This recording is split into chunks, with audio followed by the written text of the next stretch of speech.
Hello friends, यदि आप भी राजस्थान स्टेट से बिलोंग करते हैं और राजस्थान के स्थायी मूल निवासी हैं और राजस्थान के किसी भी डिस्ट्रिक्ट या सिटी में रहते हैं और वहाँ रहकर आप अध्यापक बनने का सपना देख रहे हैं और यदि आप टीचर बनना चाहते हैं और टीचर बनने के लिए यदि आप किसी भी एंट्रेंस एग्जामिनेशंस की उसकी अच्छे से तैयारी कर रहे हैं, यदि आप टीचर बनने के लिए किसी भी प्रतियोगी परीक्षा की अच्छे से यदि आप उसकी प्रिपरेशन कर रहे हैं, तैयारी कर रहे हैं, तो फ्रेंड्स आज का ये वीडियो आपके लिए काफ़ी ज़्यादा हेल्पफुल होगा। आज के अपने इस वीडियो में मैं फ्रेंड्स आपसे राजस्थान राज्य के विभिन्न टीचर ट्रेनिंग इंस्टीट्यूशंस में डीएलएड में एडमिशन लेने से पूर्व आयोजित होने वाली प्री डीएलएड एंट्रेंस एग्जामिनेशन 2024 के बारे में कंप्लीट फुल डिटेल जानकारी आपके साथ एंड तक शेयर करूंगा। वीडियो को आप एंड तक ज़रूर देखें फ्रेंड्स। इस प्री डीएलएड एंट्रेंस एग्जामिनेशंस के ऑनलाइन एप्लीकेशन फॉर्म के प्रोसेस से जुड़ी हुई, ऑनलाइन एप्लीकेशन फीस से जुड़ी हुई कंप्लीट डिटेल जानकारी तथा इसके एग्ज़ाम पैटर्न से जुड़ी हुई जानकारी तथा इसके लिए क्या क्या एलिजिबिलिटी और क्वालिफिकेशंस इस प्री डीएलएड एंट्रेंस एग्जामिनेशंस के लिए आप लोगों के लिए रखी गई हैं तथा इसका सिलेबस क्या रहेगा, इसकी कंप्लीट जानकारी मैं आपको एंड तक अपने इस वीडियो में दूंगा। वीडियो को आप एंड तक ज़रूर देखते रहें, इसकी बिल्कुल ना करें। एक एक टॉपिक को अच्छे से क्लियरली करते हुए मैं एंड तक आपको समझाऊंगा। चलिए फ्रेंड्स, शुरू करते हैं हमारे आज के अपने इस वीडियो को। फ्रेंड्स, सरकारी जॉब साथी यूट्यूब चैनल पर आपका बहुत बहुत स्वागत है और मैं हूं आपका दोस्त फनीश। फ्रेंड्स, आज के अपने इस वीडियो में मैं आपसे प्री डीएलएड एंट्रेंस एग्जामिनेशन 2024 के बारे में डिस्कस करने वाला हूँ। तो फ्रेंड्स, जैसा कि वर्धमान महावीर ओपन यूनिवर्सिटी कोटा यानी VMOU कोटा ने दिनांक 11 मई 2024 को एक नोटिफिकेशन जारी किया है, जिसके तहत राजस्थान राज्य के विभिन्न टीचर ट्रेनिंग इंस्टीट्यूशंस में डीएलएड में एडमिशन लेने से पूर्व प्री डीएलएड एंट्रेंस एग्जामिनेशन 2024 आयोजित करने का निर्णय वर्धमान महावीर ओपन यूनिवर्सिटी कोटा ने लिया है। यदि फ्रेंड्स आप भी राजस्थान राज्य के किसी भी टीचर ट्रेनिंग इंस्टीट्यूशंस में डीएलएड में एडमिशन लेना चाहते हैं तो उससे पहले आपको प्री डीएलएड के एंट्रेंस एग्जामिनेशन के प्रोसेस से गुजरना होगा। उसके बाद ही आपको जो है डीएलएड के में जो है किसी भी टीचर ट्रेनिंग इंस्टीट्यूशंस में डीएलएड में एडमिशन जो है वो मिल पाएगा। तो फ्रेंड, डीएलएड के बारे में बात करते हैं तो देखिए, डीएलएड जो है वो प्रारंभिक शिक्षा में डिप्लोमा है जो कि सामान्य और संस्कृत विषय के पाठ्यक्रमों में जो है वो किया जाएगा। डीएलएड के बारे में फ्रेंड्स हम अगर बात करें तो डीएलएड जो है वो देखिए बीएसटीसी जो है वो कहलाता था पहले, जिसका नाम चेंज करके अब डीएलएड कर दिया गया है। पहले ये बीएसटीसी कहलाता था। देखिए, इसमें एंट्रेंस के लिए राज्य सरकार एवं राष्ट्रीय अध्यापक शिक्षा परिषद के नियम के अनुसार एलिजिबल कैंडिडेट से एंट्रेंस एग्ज़ाम 2024 के लिए ऑनलाइन एप्लीकेशन फॉर्म जो हैं वो विश्वविद्यालय की तरफ से आप सभी से मांगे गए हैं। यदि फ्रेंड्स आप भी प्री डीएलएड एंट्रेंस एग्ज़ाम्स के लिए क्वालिफाई करना चाहते हैं, इसके लिए ऑनलाइन एप्लीकेशन फॉर्म भरना चाहते हैं डीएलएड में एडमिशन लेने के लिए, तो आप इसके लिए online application form pre DElEd entrance examination के लिए भर सकते हैं। आप इसके लिए केवल ऑनलाइन मोड पर ही जो है ऑनलाइन एप्लीकेशन फॉर्म जो है वो फिल कर पाएंगे।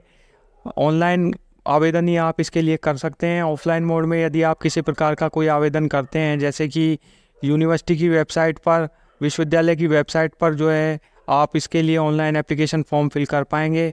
यूनिवर्सिटी की जो आधिकारिक वेबसाइट है उस पर ही आपको वहाँ से जो है लिंक मिल जाएगा। उस लिंक के जरिए आप वहाँ से इसके लिए ऑनलाइन एप्लीकेशन फॉर्म फिल कर पाएंगे। यदि फ्रेंड्स आप इसके लिए ऑफलाइन मोड पर यदि किसी प्रकार का एंट्रेंस एग्ज़ाम के लिए ऑफलाइन मोड पर यदि आवेदन का सहारा लेते हैं तो ऑफलाइन मोड पर आपका आवेदन जो है पूर्ण तरीके से जो है विश्वविद्यालय की तरफ से निरस्त कर दिया जाएगा।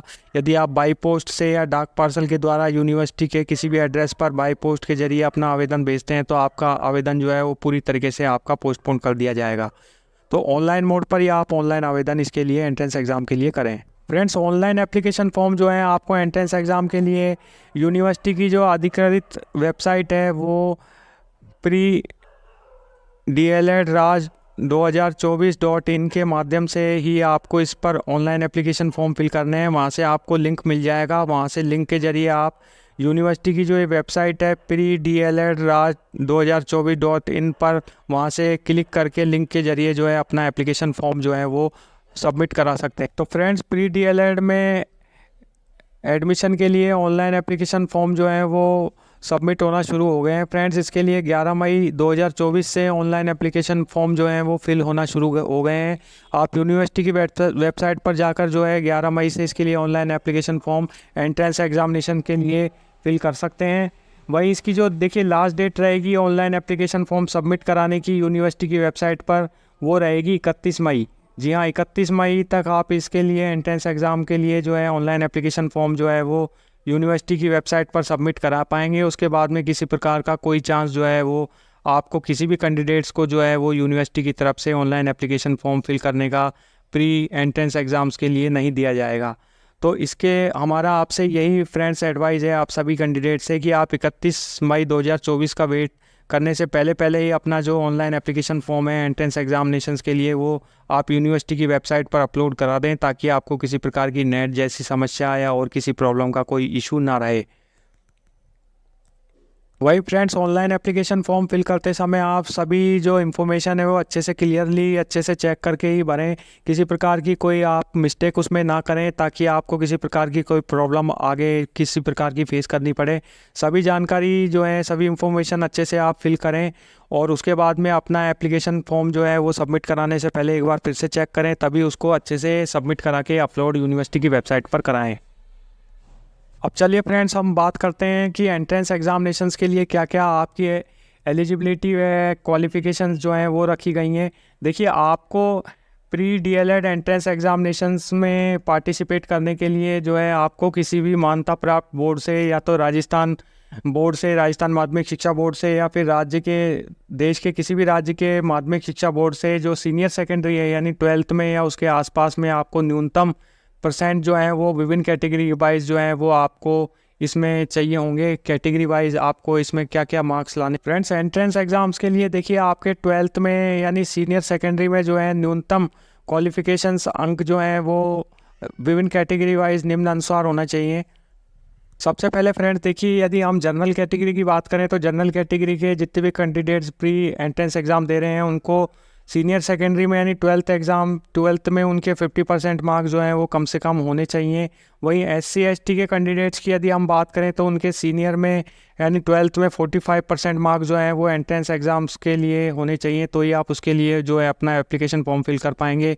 वहीं OBC कैंडिडेट जो हैं, अदर बैकवर्ड क्लासेस के MBC के कैंडिडेट्स हैं, वहीं EWS यानी आर्थिक रूप से कमज़ोर श्रेणी के जो कैंडिडेट्स हैं उनके लिए 12th में 45% मार्क्स जो हैं वो कम से कम उनके होने चाहिए, तो ही वो एंट्रेंस एग्ज़ाम्स के लिए क्वालिफाई करने के लिए जो है अपना एप्लीकेशन फॉर्म फिल कर पाएंगे।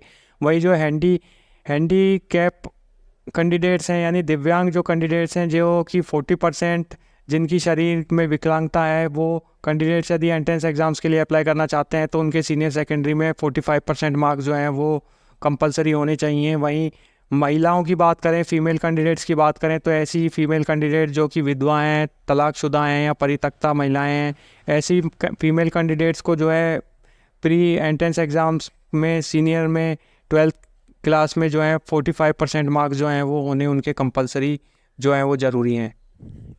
तो इस तरीके से फ्रेंड्स जो है आपकी एलिजिबल क्वालिफिकेशन जो है वो एंट्रेंस एग्जाम्स के लिए कैटेगरी वाइज रखी। चलिए अब हम बात करते हैं इसकी एज लिमिट की। तो एज लिमिट इसमें क्या क्या रखी गई है एंट्रेंस एग्जाम्स के लिए। देखिए, एज लिमिट जो है वो आपकी 1 जुलाई 2024 से कैलकुलेट होगी। इसकी कैलकुलेशन 1 जुलाई 2024 से होगी। 28 वर्ष से अधिक आपकी एज जो है वो इन एंट्रेंस एग्जाम्स के लिए नहीं होनी चाहिए। 28 वर्ष की आयु तक ही आप इनके लिए एंट्रेंस एग्जाम्स के लिए जो है वो अपना एप्लीकेशन फॉर्म फिल कर सकते हैं। वही देखिए फ्रेंड्स, यदि हम फीमेल कैंडिडेट्स की बात करें तो फीमेल में ऐसी कैटेगरी से बिलोंग करती हैं वो फीमेल कैंडिडेट जो कि विधवा हैं, तलाकशुदा हैं, परित्यक्ता यदि फीमेल कैंडिडेट्स हैं, महिला हैं, तो उनके लिए एज लिमिट में किसी प्रकार की कोई जो एज में जो है वो कोई इशू नहीं रखा गया है। वो कितनी भी एज लिमिट तक जो है अपना एंट्रेंस एग्जाम्स के लिए फॉर्म अप्लाई के लिए फॉर्म भर सकती हैं। वहीं SC के कैंडिडेट्स हैं यानी हमारे अनुसूचित जाति, ST अनुसूचित जनजाति के कैंडिडेट्स हैं, अन्य पिछड़ा वर्ग OBC कैंडिडेट्स हैं, अति पिछड़ा वर्ग MBC कैंडिडेट्स हैं। वहीं EWS के जो कैंडिडेट्स हैं जो बिलोंग करते हैं इन कैटेगरी से।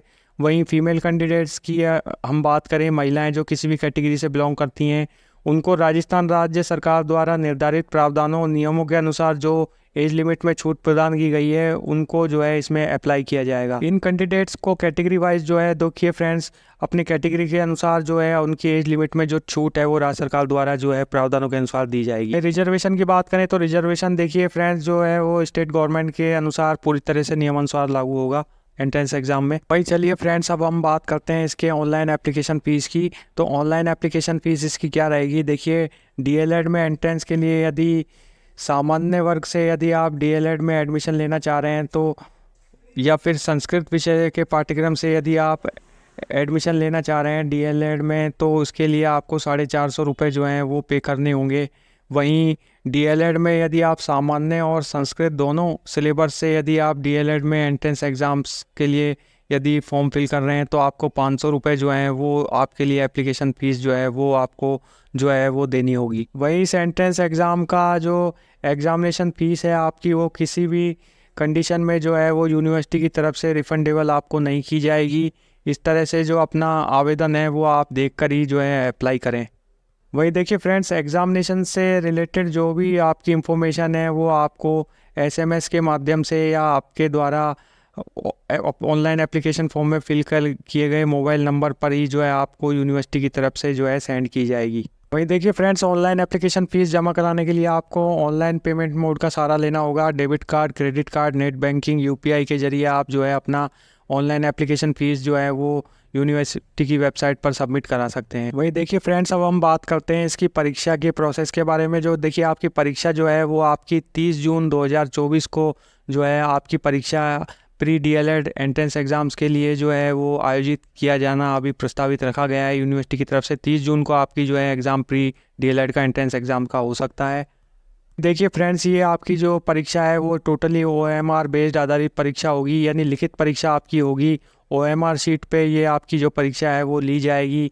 इसमें देखिए अब हम प्रश्न पत्र की बात कर प्रश्न पत्र की यानी क्वेश्चंस, आपके किस तरह के क्वेश्चंस जो हैं वो आपसे इसमें जो है पूछे जाएंगे, क्या रहेगा आपका क्वेश्चंस का पैटर्न, इसके बारे में देखिए हम आपको बताते हैं। देखिए आपका जो क्वेश्चन का जो पेपर है वो प्रश्न पत्र है वो 4 पार्टों में, 4 खंडों में जो है उसको डिवाइड किया गया है। ए, बी, सी और डी पार्ट में जो है आपके प्रश्न पत्र को डिवाइड किया गया है। कुल प्रश्नों की जो आपकी संख्या होगी वो 200 होगी। 200 प्रश्न आपसे पूछे जाएंगे। सभी प्रश्न जो हैं वो आपके मल्टी चॉइस टाइप क्वेश्चंस होंगे, यानी बहु विकल्पीय प्रकार के ऑब्जेक्टिव टाइप क्वेश्चंस जो हैं वो आपसे पुटअप किए जाएंगे। वहीं प्रत्येक प्रश्न के जो हैं वो आपको 4 विकल्प यानी 4 ऑप्शंस जो हैं वो इसमें आपको मिलेंगे, जिनमें से आपको किसी एक विकल्प का सही विकल्प का चयन करना होगा। वहीं प्रत्येक प्रश्नों के अंक जो हैं आपके वो समान होंगे। प्रत्येक प्रश्न जो है वो आपका 3 नंबर का होगा। एक क्वेश्चन जो है वो आपका 3 मार्क्स का होगा। वहीं किसी प्रकार की नेगेटिव मार्किंग जो है वो आपकी इस एंट्रेंस एग्ज़ाम में नहीं रखी गई है यूनिवर्सिटी की तरफ से। यह आपका एग्ज़ाम का पैटर्न रहेगा। चलिए फ्रेंड्स, अब हम बात करते हैं इसके प्रश्न पत्र की संरचना के बारे में। आपका जो प्रश्न पत्र है वो किस टाइप का आएगा, कि किस किस पार्ट में आपका प्रश्न पत्र में कौन कौन से कितने कितने क्वेश्चंस किस किस सब्जेक्ट से पूछे जा सकते हैं। देखिए प्रश्न पत्र को, जैसे कि मैंने आपको बताया, आपका जो प्रश्न पत्र है वो 4 अलग अलग भागों में डिवाइड किया गया है। ABCD पार्ट में डिवाइड किया गया है। यदि हम विषय वाइज बात करें तो सबसे पहले आपका मानसिक योग्यता का पेपर होगा, जिसमें आपके प्रश्नों की जो संख्या है वो 50 होगी। ए पार्ट में जो आपसे क्वेश्चन सब्जेक्ट होगा वो आपका मानसिक योग्यता से जुड़ा हुआ प्रश्न होगा। मानसिक योग्यता के सब्जेक्ट से जुड़े क्वेश्चंस आपसे पूछे जाएंगे। 50 प्रश्न होंगे जो 150 अंक के आपसे पूछे जाएंगे। वहीं बी पार्ट में आपसे राजस्थान की सामान्य जानकारी से जुड़ा आपका प्रश्न पत्र होगा, जिसमें आपसे 50 क्वेश्चंस पूछे जाएंगे। टोटल 150 नंबर के होंगे। वहीं शिक्षण अभिक्षमता से जुड़े क्वेश्चन जो हैं आपसे सी पार्ट में पूछे जाएंगे, जो कि 50 प्रश्न आपसे शिक्षक अभिक्षमता से जुड़े पूछे जाएंगे, जो कि 150 मार्क्स के होंगे। वहीं डी पार्ट जो आपका रखा गया है उसमें फर्स्ट में अंग्रेजी और संस्कृत हिंदी से जुड़े सब्जेक्ट्स के क्वेश्चन जो हैं वो आपसे पुटअप किए जाएंगे। देखिए फ्रेंड्स, जो कैंडिडेट डीएलएड में जो है एडमिशन के लिए जो ये एंट्रेंस एग्ज़ाम दे रहे हैं, वो उन सभी कैंडिडेट्स को जो है इंग्लिश का जो पेपर है, जो डी पार्ट का जो है वो पूरा का पूरा डी इंग्लिश का पेपर, तो उनको सभी कैंडिडेट्स को सोल्व करना होगा। जो सामान्य विषय के पाठ्यक्रम को जिन्होंने सेलेक्ट किया है या संस्कृत विषय के पाठ्यक्रम से जो डीएलएड में एडमिशन ले रहे हैं, उनको जो है इंग्लिश का पेपर तो देना जो है कंपलसरी होगा दोनों स्टूडेंट्सों को। इंग्लिश के क्वेश्चन पेपर की बात करें तो इंग्लिश का क्वेश्चन पेपर 4th पार्ट में आएगा आपका, जो कि 20 प्रश्न आपसे पूछे जाएंगे, जो कि 60 नंबर के होंगे। वही देखिए डी पार्ट में जो है आपका 4th पार्ट में डी पार्ट में जो है संस्कृत का जो सब्जेक्ट होगा, संस्कृत के सब्जेक्ट में आपसे जो कैंडिडेट जो डीएलएड में संस्कृत विषय से जो है वो एंट्रेंस एग्ज़ाम दे रहे हैं, जिन्होंने संस्कृत सब्जेक्ट भरा है, सब सिलेबस में भरा है, उनको जो 30 प्रश्न जो हैं उनसे संस्कृत से जुड़े हुए पूछे जाएंगे। सिलेबस से जुड़े 90 मार्क्स के प्रश्न होंगे। वहीं हिंदी से जुड़े हुए जो कैंडिडेट्स ने हिंदी में प्रवेश लेना चाहते हैं, वो हिंदी के 30 क्वेश्चन उनसे पुटअप किए जाएंगे, जो कि 90 मार्क्स के 90 मार्क्स के होंगे। वही फ्रेंड्स, सिलेबस की हम अगर आपसे बात करें तो सिलेबस देखिए आपका क्या रहेगा एंट्रेंस एग्ज़ाम्स के लिए। तो देखिए सिलेबस में आपके जो है आपका मेंटल एबिलिटी यानी मानसिक योग्यता का जो है क्वेश्चन का प्रश्न जो है वो आपसे पूछा जाएगा। 50 प्रश्न आपसे मानसिक योग्यता के मेंटल एबिलिटी से जुड़े क्वेश्चन जो है पूछे जाएंगे, 150 मार्क्स के होंगे। वहीं जनरल अवेयरनेस ऑफ राजस्थान का सामान्य ज्ञान से जुड़े 50 प्रश्न पूछे जाएंगे जो कि 150 मार्क्स के होंगे। वहीं शिक्षण अभिक्षमता से जुड़े 50 क्वेश्चन जो पूछे जाएंगे आपसे 150 मार्क्स के होंगे। वहीं लैंग्वेजेस में आपसे अंग्रेजी, संस्कृत और हिंदी भाषा से जुड़े प्रश्न पूछे जाएंगे। जैसा कि मैंने आपको बताया, जिन जिन कैंडिडेट ने संस्कृत और हिंदी विषय को चुना है उनमें से किसी एक को संस्कृत या हिंदी प्रश्न पत्र जो है वो सोल्व करने का मौका दिया जाएगा। इंग्लिश सबों के लिए कंपलसरी होगा। तो फ्रेंड्स, इस तरह से ये प्री डीएलएड एंट्रेंस एग्ज़ाम जो है वो डीएलएड में एडमिशन के लिए ये प्रवेश परीक्षा जो है वो आयोजित की जाएगी। मैंने आपको इससे जुड़ी हुई कंप्लीट पूरा प्रोसेस इस एंट्रेंस एग्ज़ाम्स का आपको अपने आज के इस वीडियो में बताया। फ्रेंड्स, आई होप, आशा करता हूँ कि आपको हमारा आज का वीडियो ज़रूर पसंद आया होगा। वीडियो पसंद आया तो इसे लाइक शेयर ज़रूर करें। यदि आप फ्रेंड्स हमारे चैनल पर पहली बार आए हैं तो चैनल को सब्सक्राइब ज़रूर करें, चैनल को लाइक ज़रूर करें।